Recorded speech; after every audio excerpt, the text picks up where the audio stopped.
젠더 이데올로기 오늘 그 부분을 공부를 하도록 하겠습니다. 목차를 보시면 젠더 이데올로기 이제 기원과 흐름 전체적으로 한번 잡고요. 어디서부터 이 젠더라는 개념이 들어왔는지, 젠더라는 개념이 들어오기 전에 이미 그런 사상적인 그 기반이 이제 있었거든요. 그거부터 저희가 하나하나 짚어보도록 하겠습니다.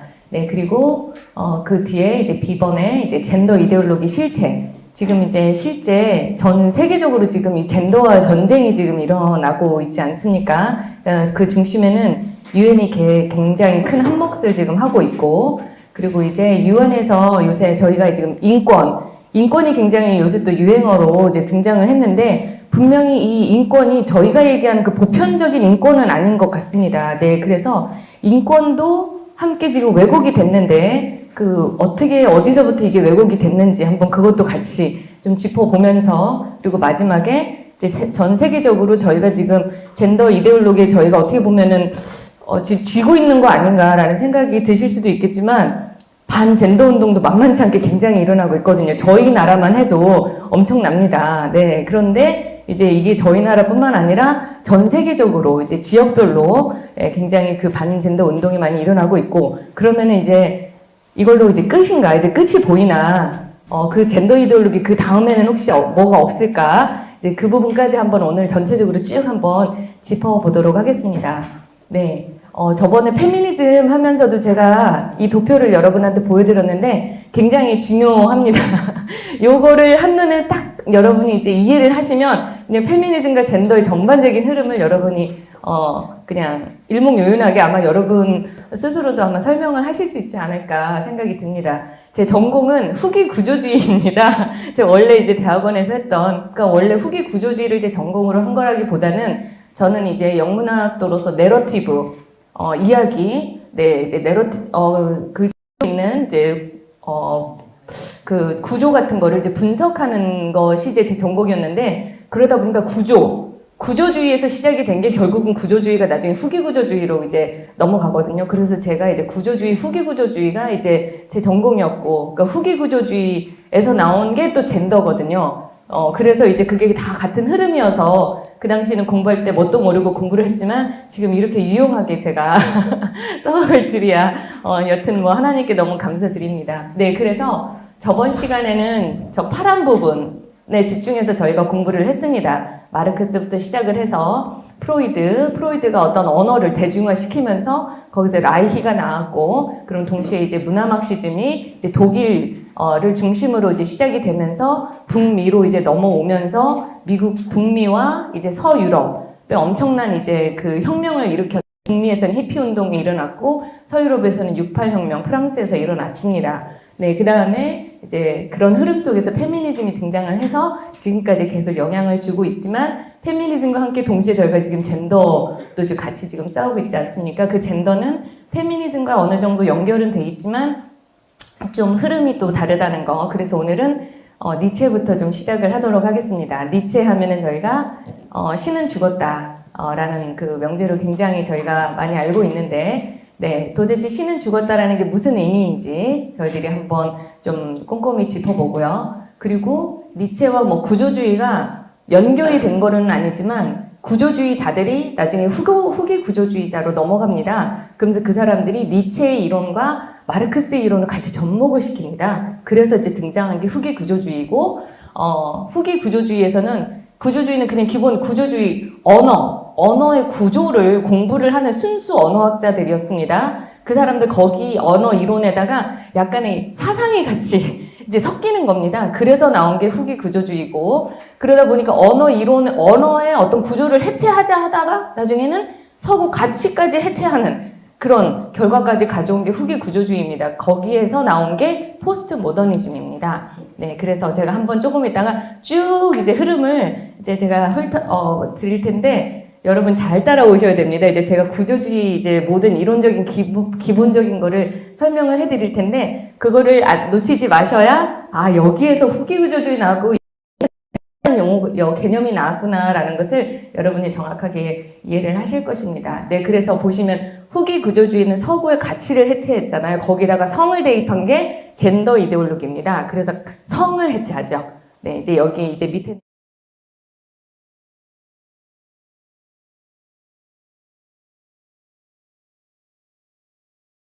신은 없다라고 니체가 이제 명명을 했는데 신을 존재를 거부한 사람 니체뿐만은 아닙니다. 그 전에 몇몇 사상가들을 저희가 잠깐 좀 짚어볼게요. 일단 찰스 다윈 너무나도 잘 압니다. 네, 이 사람이 이제 종이 기원을 이제 출판을 함으로 해서 이제 진화론을 그 이론을 딱 체계화를 한 사람이라고 볼 수 있고요. 근데 흥미롭게도 이 사람은 신학과를 이제 입학을 했습니다.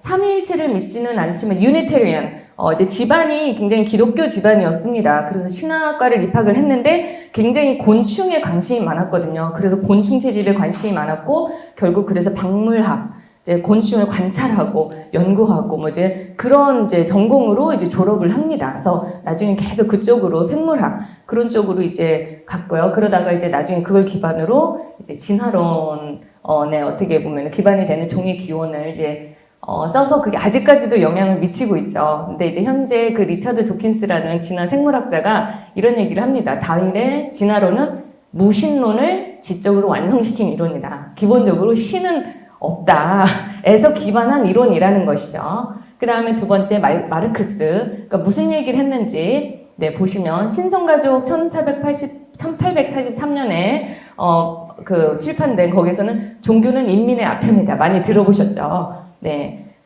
공산당 선언에서 보긴 했는데 거기서 이런 이야기를 합니다. 영원한 진리, 모든 종교, 도덕을 폐지하라. 그게 공산당 선언에서 이제 정확하게 나옵니다. 그러니까 기본적으로 이제 신을 거부하는 그런 이제 항상 움직임을 보였고, 역시 칼 마르크스도 초반에는 이제 크리스찬이었다는 거, 그 집안이. 그렇죠. 그러니까 참 이게 그 영적인 게 어느 순간 이렇게 잘못하면 이제 악한 영의 영향을 이렇게 금방 또 받는 것 같습니다. 또 프로이드. 네, 프로이드가 실제 이런 얘기를 했습니다. 종교는 보편적 강박 신경증이다.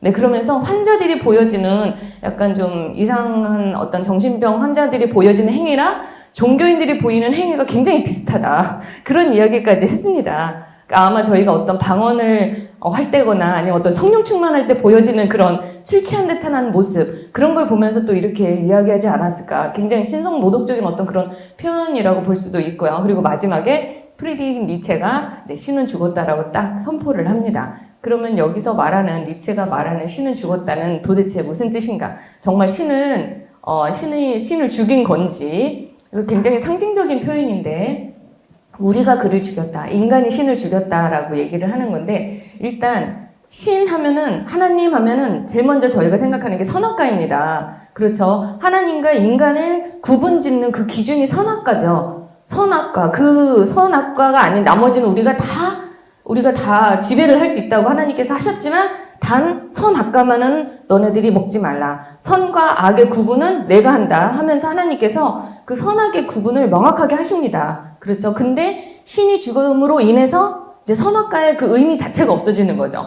선악의 구분이 이제는 없어졌다라고 이야기하는 거나 마찬가지입니다. 그러다 보니까 이게 기독교 사상의 죽음을 또 상징적으로 보여주는 거나 마찬가지죠. 근데 단지 이게 기독교 사상으로만 끝나는 게 아니라 서양의 모든 가치, 체계 자체가 기독교를 기반으로 하는 거거든요. 그러니까 나중에는 더 나가서 서양 철학, 서양의 모든 도덕적인 그런 가치, 이런 것 자체가 이제 죽었다라는 것으로 저희가 확대 해석까지 할 수가 있습니다. 네, 근데 이 사람이 이렇게 함으로 인해서 실제 한번 이때는 선포를 했는지 모르겠지만 실제 그게 이제는 몇십 년 지나면서 그게 정말 실행에 옮겨지는 거죠. 네. 그래서 지금 거기서 나온 게 여기서 보면은 인간이 도덕과 윤리 기준이라고 그랬는데 그 인간이라는 게 여기서 그냥 일반 인간이 아니라 그 니체는 위버맨시라고 그 초인, 그러니까 일반 인간이 아니라 어떤 모든 것을 다 초월하는 본인이 알아서 판단해서 옳고 그름을 판단할 수 있는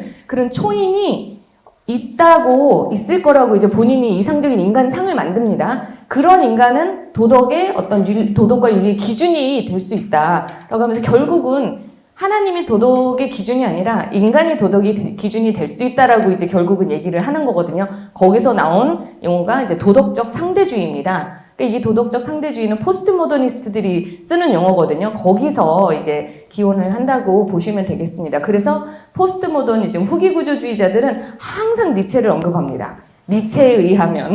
네. 근데 니체도 솔직히 어떻게 보면 이게 어떤 이론이 아니라 본인의 그냥 생각이잖아요. 근데 그거를 어떻게 보면 기준점으로 삼아서 이제 이론들이 만들어지기 시작을 하는 거예요. 얼마나 그 이론이 굉장히 위험하게 시작이 되는지를 저희가 볼 수가 있습니다.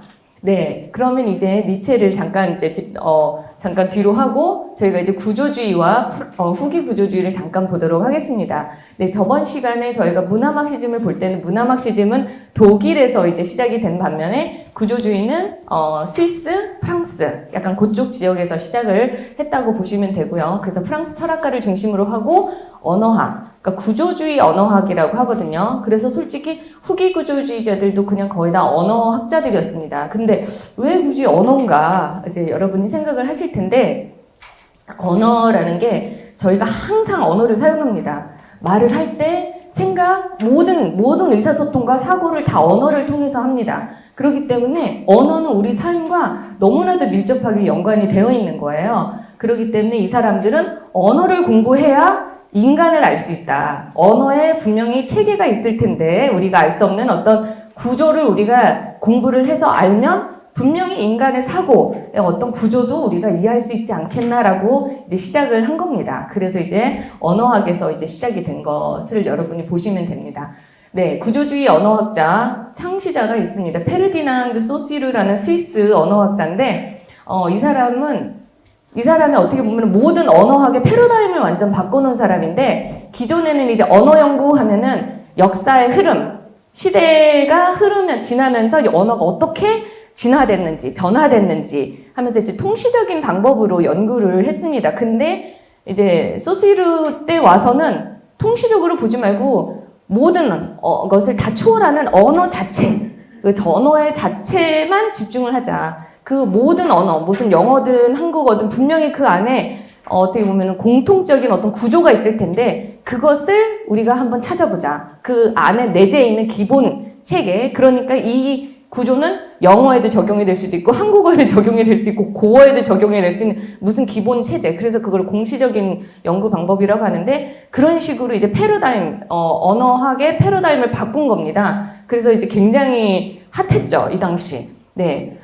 그리고 이 사람이 얘기한 두 가지 굉장히 기본 개념이 첫 번째 기호라는 건 어떤 한 단어라고 이제 여러분이 보시면 이 단어가 예를 들자면 어떤 무슨 이게 물병이라고 할 때 우리는 그냥 당연하게 이걸 보면 물병을 생각을 하지만 물병이 아니라 이거를 다른 말로도 할 수 있었다라는 거죠. 꽃이라고도 부를 수 있었다라는 거죠. 그러니까 어떤 개념과 개념과 표시, 물병이라는 어떤 그 단어의 그 표시, 이게 결합이 됐을 때 비로소 어떤 한 기호가 만들어진다라는 겁니다. 네, 조금 이따 제가 좀 더 설명을 드리겠지만, 그리고 두 번째, 아까 전에 제가 계속 얘기를 했지만, 그 언어에는 그 내재된 규칙과 어떤 구조가 있다. 이제 그것을 이 사람은 그 평생 연구를 한 겁니다. 네, 그러면 첫 번째, 네, 아까 전에 제가 말씀드린 이거를 정확하게 개념을 이해를 하셔야 후기 구조주의를 이해하고 젠더를 이해하실 수 있습니다. 네, 일단 기호는 기표, 아까 전에 말씀드린 기호 어느 한 사인, 네, 나무라고 합시다. 나무라는 어떤 기호가 있습니다. 그러면 이 나무에는 두 가지가 결합이 됐다라는 거죠. 첫 번째 기표, 표시, 나자라는 단어, 뭐라 그러죠? 그 단어가 아니라 글자와 무라는 글자가 있습니다. 그걸 기표라고 하고요. 나무라고 하면 여러분이 이제 추상적으로 생각이 되는 개념들 있지 않습니까? 열매도 있고, 푸르름도 있고, 그렇죠. 나뭇잎도 있고, 서늘함, 시원함. 이제 그런 것이 어떤 나무가 주는 어떤 추상적인 개념인 거죠. 그러니까 이 기호라는, 나무라는 어느 한 기호는 표시와 어떤 추상적인 개념이 결합이 됐을 때 비로소 기호가 만들어진다라는 겁니다. 이해가 되시죠? 그러니까 굉장히 획기적인 그 접근이었어요. 그래서 이제 기호는 이제 기표와 기의의 조합이다. 네. 그러면 한번 좀 이제 그 다음에 하나 이제 더 나가봅시다. 이게 기본 개념인데 거기에서 이 사람이 이제 이야기하는 그 주장이 이제 몇 개 있는데, 네, 어떤 개념이 있습니다. 추상적인 개념, 딱 어떤 푸르름이 있습니다. 그런데 미국에서는 영어권에서는 TREE라는 표시를 씁니다. 그렇죠? 근데 한국에서는 나자와 무자를 씁니다. 이거는 기표라고 하죠. 그러니까 지금 보면은 어떻습니까? 지금 기의가 기표랑 결합이 돼서 기호를 만들긴 하는데 보니까 기호랑 기표의 결합이 굉장히 임의적이라는 거죠. 어느 나라 가면 표시가 달라요. 기표와 기의를 이렇게 결합하는 것 자체가 굉장히 임의적인 거죠. 항상 정해진 게 아니라는 거죠. 어느 사회, 어느 문화에 가면 또 그 표시가 또 달라질 거 아니겠습니까? 그러니까 기호는 굉장히 임의적인 관계 속에서 만들어지는 거다라고 이 사람은 이야기를 합니다. 그래서 여기서 키워드가 자의적으로 형성되죠. 자의성, 임의성. 네, 딱 정해진 게 아니라는 거죠. 그렇죠? 중국에서는 또 달리 부르겠죠. 그렇죠? 한자를 사용을 해서. 네, 그래서 첫 번째 그 사람의 기본 개념입니다. 그 다음에 두 번째 한번 보시겠습니다. 이제 문이 하나 보입니다. 빨간 문. 근데 이 문 하나만 가지고 우리가 개념을 정확하게 이해를 못해요. 근데 여기 옆에 보시면은 열린 문이 있습니다. 그러면 이 두 개의 그 관계 속의 차이를 통해서 하나는 열렸고 하나는 닫혔구나 하는 개념을 저희가 이해를 하게 된다라는 거죠. 네, 하나만 더 보겠습니다. 그 다음에 이제 어떤 파란 재미있는 캐릭터가 지금 보이는데 이 캐릭터 하나만 가지고 우리가 이게 무슨 의미인지는 잘 모르겠지만 하나는 가까이 있고 다른 하나는 멀리 있구나 하면서 그 둘 개념의 관계 속에서 하나는 가깝고 하나는 멀구나 하는 어떤 개념이 만들어진다는 것이죠. 그래서 그 소시르는 뭐라고 얘기를 했냐면 의미는 어떤 한 의미가 형성되는 데 있어서는 이 관계, 둘과의 관계 속에 그 차이에 의해서 하나는 열고 닫고 그 차이에 의해서 의미가 형성된다라는 것이죠. 이것만 딱 보고 우리가 닫다라는 걸 알 수가 없다라는 거죠. 그 연 개념을 봤을 때 비로소 이게 닫는 거구나라는 걸 알 수가 있다라는 거죠. 그리고 여자를 봤을 때 그냥 사람이죠. 하지만 남자랑 같이 비교해서 보면은 이 사람은 여성이고 이쪽은 남성이구나라는 것을 우리가 정확하게 의미를 이해할 수 있다라는 거죠. 그 관계 속 차이. 네, 정확하게 기억을 하세요. 그 다음에 세 번째, 어떤 공을 던지는 행위를 저희가 한다고 합시다. 야구공으로. 그냥 어린 아이가 그냥 던질 수도 있고요. 그렇죠? 그냥 아빠랑 이제 왔다 갔다 오가는 그냥 자유롭게 공 던지기를 하는 걸 수도 있습니다. 그런데 이 공 던지는 행위 자체가 야구 게임 안에서 진행이 된다 그러면은 이 공 던지는 행위는 무작위로 던지는 게 아니라 이 자체로 의미가 있는 건 거죠. 공 던지는 행위 자체에 의미가 만들어지는 겁니다. 아무 생각 없이 던지는 게 아니라는 것이죠. 네, 그래서 지금 보시면 제가 밑에다가 빠롤, 랑드라는 단어를 써놨는데 빠롤이라는 것은 이제 그 소시르의 언어인데 말하는 행위라는 것입니다. 우리가 실제 이제 말을 하지 않습니까? 근데 이거를 그냥 우리는 그냥 말을 하는 게 아니라 어떤 언어의 규칙 안에서 우리가 말을 한다라는 거예요. 어떤 약속된 규칙 안에서.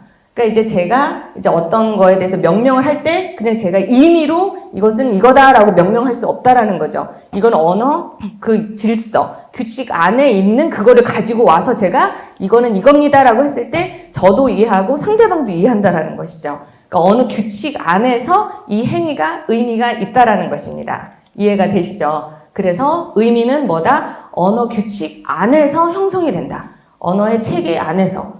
언어의 구조 안에서. 그래서 구조주의자이들입니다. 굉장히 구조를 중시하기 때문에. 네.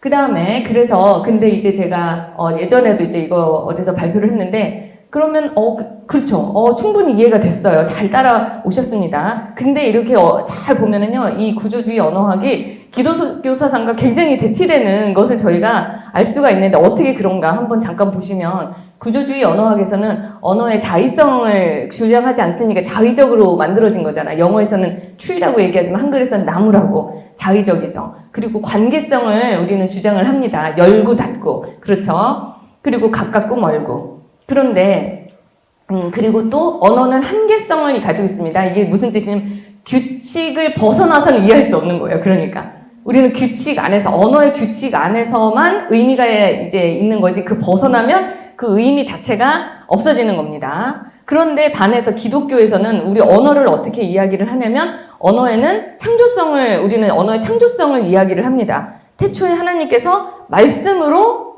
천지를 창조를 하신 거죠. 하나님께서 말씀으로 창조를 하셨습니다. 그렇죠? 그러니까 말씀에는 어떤 창조의 어떤 그 파워가 있는 거죠.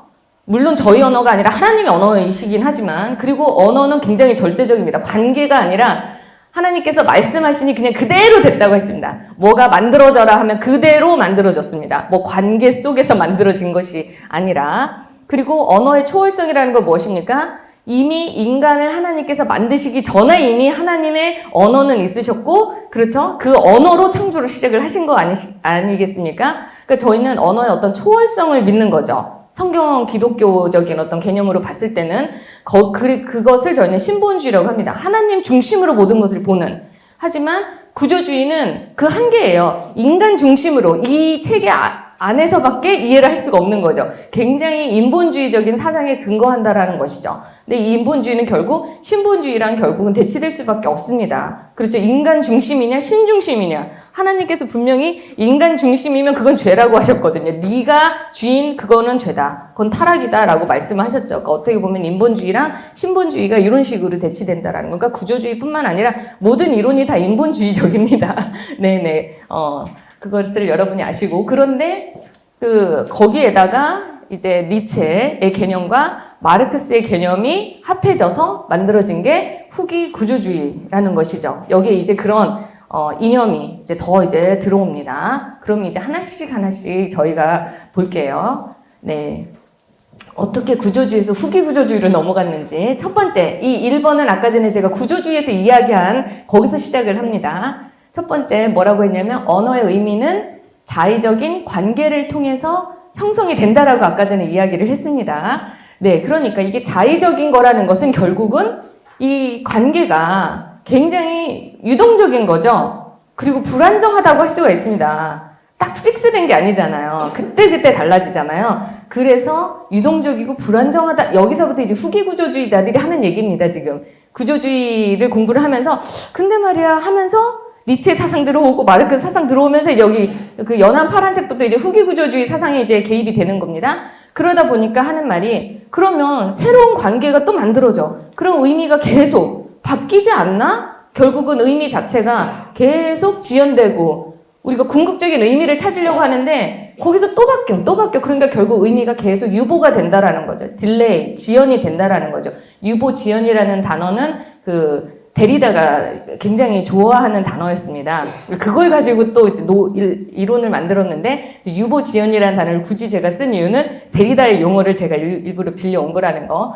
그러니까 계속 의미가 지연이 된다라고 하면은 언제 궁극적인 진리에 도달해요. 그렇죠? 이 사람들이 인간의 사고 체계를 이해하려고 했잖아요. 그리고 서구 사상 자체가 뭔가 진리를 추구하고, 그렇죠? 그거를 찾으려고 하는데 이런 식으로 언어의 관계를 통해서는 궁극적인 진리에 도달할 수가 없다라는 거겠죠. 그러니까 결국은 우리 사고는 궁극적인 진리에 도달할 수 없어? 그러면 당연히 궁극적인 진리는 없는 거네 라고 이들이 결론을 내립니다. 그래서 진리는 없다라는 게 포스트 모던 기본 개념 중에 하나거든요. 네, 그래서 이런 식으로 첫 번째 주장 한번 봤고요.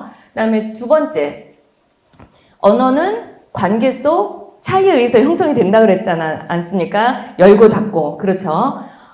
그런데 그러다 보니까 이게 지금 언어는 객관적인 세계를 묘사하는 게 아니잖아요. 그렇게 관계 속에 사는 거지 이거는 이거야라고 객관적으로 얘기할 수 없고 계속 관계 속에서 이제 언어의 의미가 만들어지다 보니까 계속 그러면 상대적이라는 거죠. 이거와 다른 개념하고 또 관계를 맺으면 또 다른 의미가 만들어지고 또 다른 의미가 만들어지고 계속 상대적이고 그러다 보면 계속 바뀌는 거죠. 유동적이라는 거죠.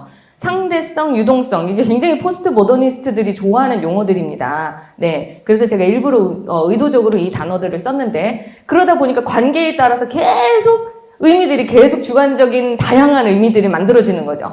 객관적인 세계를 묘사할 수 없으니까 당연히 주관적일 수밖에 없는 거잖아요. 네, 그러다 보니까 이제 이들의 결론은 뭐냐? 세상에 대한 이해는 언어를 통해서 세상을 봤더니 세상에 대한 이해는 결국 상대적이고 주관적이며 다양하다라고 이들은 결론을 내린 겁니다. 또 다른 포스트 모더니즘의 중심 사상이 되는 것이죠. 네. 그 다음에 세 번째, 아까 전에 제가 말씀드렸듯이 의미는 언어의 체계, 구조 안에서 형성이 된다고 말씀을 드렸잖아요. 그러니까 다시 말하자면 이거는 언어의 체계 속에서 세상을 이해하는 거죠. 이것은 다시 말해서 언어의 체계에 넘어가면 이해를 할 수가 없는 거죠. 그 체계가 있는지, 그 라인이 어디 있는지도 솔직히 저희는 알 수 없고 그리고 여기서 이야기를 하는 게 언어의 체계 안에서만 인간의 자아가 형성이 되는 건데요. 인간이 주체적으로 형성을 하는 게 아니라 언어를 사용을 함으로써 그 구조화 안에서 언어를 사용함으로써 자아 정체성이 발견이 되는 겁니다. 나는 누구야 하면서 내가 나의 주체를 가지고 주체성을 가지고 내가 어떤 막 나 자신을 설명하는 게 아니라 그 설명하는 그 자체도 결국은 구조의 영향을 받는다라는 거예요. 그리고 내가 쓰는 그 언어 자체도 결국 그 구조, 그 체계 안에서 질서를 통해서 내가 말하는 거기 때문에 내가 어떤 주체성을 가지고 얘기할 수가 없다라는 것입니다. 이해가 되세요? 그러다 보니까 인간은 의미 전달의 매개체라는 거죠. 인간이 자기가 알아서 어떤 말을 해가지고 의미를 창출해낼 수가 없다라는 것입니다. 그래서 여기서 굉장히 중요한 개념, 주체성이 없다라는 거. 인간은 매개체 역할을 한다라는 게 포스트 모더니즘의 또 다른 굉장히 기본 사상입니다. 네, 그래서 뭐라고 하냐면 인간의 정체성은 태어나면서부터 하나님이 너는 내 아들이다, 딸이다 어떤 정체성을 가지고 우리가 사는 게 아니라 언어 체계 안에서 언어를 활용함으로 해서 내 자신을 만들어 나가는데 계속 관계가 바뀌잖아요. 그러니까 언어 사용하는 자아도 계속 바뀌는 겁니다. 계속 바뀌는 거죠. 관계에 따라서. 네. 그러면서 그 포스트 모더니스트들이 그렇게 얘기해요. 우리 안에는 얼마나 자아가 많은데 집에 가면은 엄마고 학교 가면 선생님이고 남편의 아내고 얼마나 많은 정체성이 있느냐 하면서 우리는 굉장히 다양한 정체성을 갖고 있다 하면서 은근슬쩍 이 논리가 맞네 라고 이제 우리가 따라갈 수가 있거든요. 근데 여기 한번 보시면 인간의 정체성은 언어 문화적으로 구성된다 결국. 그러니까 정체성에다가 여러분 성을 딱 넣어보세요. 인간의 성은 언어 문화적으로 구성된다. 너무나도 딱 떨어지지 않습니까? 근데 포스트 모더니즘 개념에다 성을 딱 넣으니까 아주 딱 떨어져요. 네. 그러니까 결국은 그 성 얘기를 하는 사람들은 결국 다 후기구조주의자들이었습니다. 그 사람들 언어의 원리를 너무나도 잘 알고 있었거든요. 특히 이제 조금 이따 얘기할 주디스 버틀러. 그 사람은 후기구조주의자였고요. 본인 서론에다가 나는 후기구조주의 이 개념을 기반으로 이제 얘기를 했다 하면서 프로이드, 락강 얘기하지만 결국 락강도 후기구조주의 영향을 받은 그 프로이드의 제자였거든요. 그러니까 모든 심리학이나 그런 거를 얘기를 해도 결국은 후기구조주의 다 밀접하게 연결이 돼 있는 거죠. 네. 그 다음에 네 번째, 또 다른, 아까 전에도 저희가 얘기했죠. 의미는 관계 속 차이에 의해서 형성이 된대. 열고 닫고. 그쵸? 근데 보니까 이게 관계인데 이 관계가 보니까 이분법적이더라는 거죠. 하나는 열었어. 다른 건 닫았네. 이분법적이라는 거죠. 그러니까 남자 그리고 여자. 굉장히 이분법이잖아요. 선이 있고 악이 있고 선이라는 거를 보려면 악을 알 때 이게 비로소 선이구나라는 걸 알 수 있지 않습니까? 네, 그러니까 이게 굉장히 이분법적이다라는 거 얘기를 합니다. 굉장히 좋아하는 단어 이분법. 네. 근데 보니까 이분법적인 관계에서 끝난 게 아니라 이게 굉장히 하나가 다른 하나를 결국은 지배하더라는 것이 지금 후기구조주의자들의 주장입니다. 처음엔 그냥 관계로 들어갔어요. 관계에서 시작을 하다 나중에 이게 굉장히 이분법적이네. 이분법은 결국은 지배적이더라는 거죠. 그래서 선이 악을 지배하고 남자가 여자를 지배하고. 근데 이 이분법적인 사상이 어디서 왔느냐 봤더니 기독교 사상이 그러더라는 거죠. 선과 악의 대립이잖아요. 저희는 이 모든 이분법적인 개념 자체가 남자와 여자를 만드셨고, 그렇죠? 다 이게 굉장히 기독교적인 사상에 근거하더라는 것이죠. 그래서 이 사람들은 일단 이항 대립적인 구조를 싫어했습니다. 아까 전에 그 키워드 보시면 다양하고 유동적이고 상대적이고 이런 걸 굉장히 이 사람들은 좋아했는데 딱 떨어지잖아요. 이분법, 대립적인 관계, 지배적인 관계. 네, 이 대립 구도가 막시즘에서 나왔죠. 있는 자와 없는 자, 그렇죠? 그리고 지배자와 피지배자. 여기도 딱 그게 떨어집니다. 이 사람들도 결국은 굉장히 막시스트의 영향을 많이 받은 자들이었는데, 그러니까 하나가 다른 하나를 지배하잖아요. 그러니까 피지배자가 뒤집어 엎는 게 막시스트들이 하자는 것이고, 이 사람들은 뭐냐면 그냥 해체하자. 뒤집어 엎는 게 아니라 그냥 그런 구조 자체를 없애자. 그게 이제 후기 구조주의자들이 하는 얘기입니다. 그래서 여러분 잠깐 보시면 막시스트들이 뭐라고 했습니까? 피지배자가 지배자를 뒤엎자고 했잖아요. 그러니까 여성이 남성의 권리를 뒤엎자라고 나온 게 페미니즘이고, 여기서는 이분법 그 구조 자체를 해체하자. 그러니까 그걸 받아서 성 자체를 그냥 해체하자가 이제 젠더가 되는 거죠. 젠더 이데올로기. 그렇죠. 그러니까 결국 밑에 이들의 중심, 목표는 기존의 이항 대립적 사고 체계를 해체하려고 보니까 결국 기독교 사상이 해체가 될 수밖에 없는 사상인 거죠. 없는 거죠. 그래서 결국은 기독교 사상을 해체하는 게 이들의 주 목적입니다. 네. 결국 막시즘의 목적과 후기 구조주의자들의 목적이 동일하죠. 네, 그게 같이 지금 엄청난 시너지 효과를 지금 일으키고 있는 것을 볼 수가 있습니다. 아까 전에 다 말씀을 드렸습니다. 막시즘과 후기 구조주의자의 관계. 뭐 특별히 보실 건 없고 이제 키워드 보시면 막시즘에서는 자유, 해방, 평등, 남녀 평등, 그렇죠. 지배자, 피지배자 다 없다. 모두 다 공평하게. 뭐 그래서 공산화 만들자 했던 게 이제 막시즘이고 거기서 나온 게 이제 페미니즘이었죠. 네, 자유, 모든 게 다 자유, 모든 게 다 가능한 거죠. 성적인 자유, 모든 틀 다 벗어난 자유도 상관없는 게 이제 막시즘이 얘기하는 거고, 후기 구조주의자들은 다양성, 유연성, 주관성, 상대성 계속 나온 키워드입니다. 그것을 여기다가 이제 제가 정리를 해놨습니다. 네, 근데 이 사람들은 그럴듯하게 포장을 했지만 실제 저희 크리스천 입장으로 봤을 때 이거는 질서가 없는 거죠. 혼란인 거죠. 말 그대로. 네, 그래서 포스트 모더니즘은 그럴듯하게 얘기를 하지만 무질서와 혼란입니다. 그 뜻은. 네. 그래서 공통적인 폐해, 도덕의 와해, 그렇죠. 당연히 도덕과 가족과 기독교가 그냥 파괴가 될 수밖에 없습니다. 이 흐름으로 가면. 그러니까 당연히 결과적으로 성적으로 문란한 게 드러날 수밖에 없고 모든 게 다 가능하니까 당연히 성의 모든 구분, 뭐 동성애니 뭐니 동성애 나중에는 뭐 수관까지도 이 사람들이 이들의 이론에 의하면 그것도 가능합니다. 네. 여튼 그러니까 굉장히 그 이념에 사로잡히면 그대로 따라가면 그냥 넘어갈 수가 있다라는 걸 저희가 잘 분별을 해야 되겠죠.